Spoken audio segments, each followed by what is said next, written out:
Old School RuneScape is probably the best MMORPG game out there, and it is a staple in my gaming library.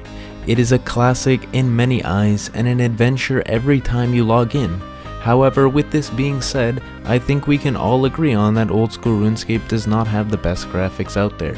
I mean, it is an old school version of the game, so duh, the graphics aren't going to be the best.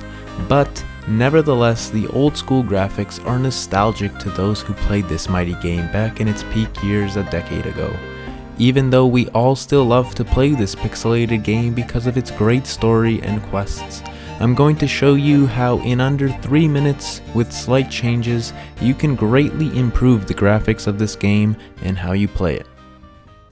So the first thing you need to do is go to your internet browser and search up RuneLite.net.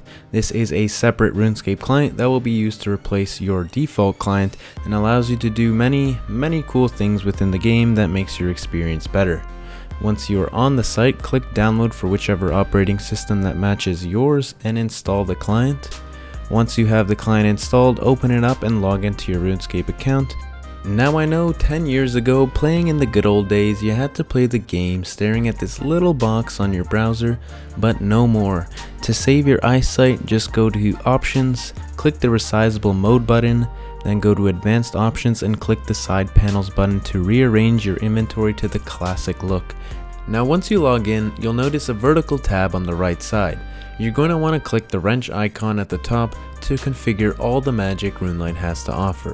And there's a lot, I know, but the only thing you need to worry about is GPUs, so scroll down to find it and click the gear icon. And these are the 4 settings we're going to fiddle around with to improve these already top tier graphics that us RuneScapers hold so near and dear to our hearts. Draw distance controls the number of tiles away from your character you can render, and 25 is the default, which is extremely low. You can barely see any of your surroundings, so turn this number up to the max to 90 and you'll be able to see where the sun touches the horizon. Just kidding. But it's really far. Now you won't miss out on any of the things that are happening around you.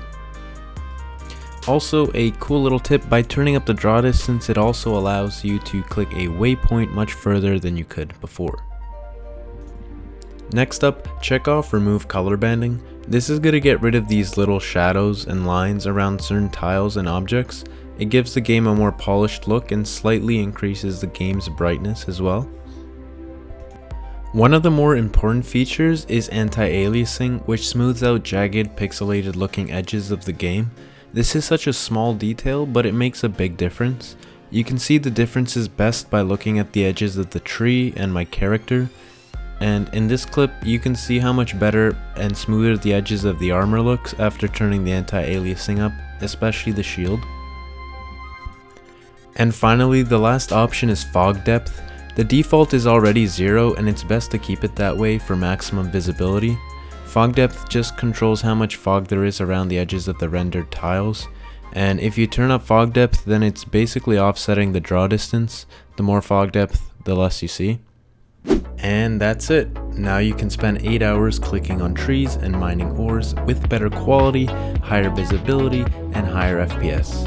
Also, I know the video is closer to 4 minutes long, but it really was under 3 minutes if you take out the intro. Anyways, hope you enjoyed the video and I'll catch you guys in the next one.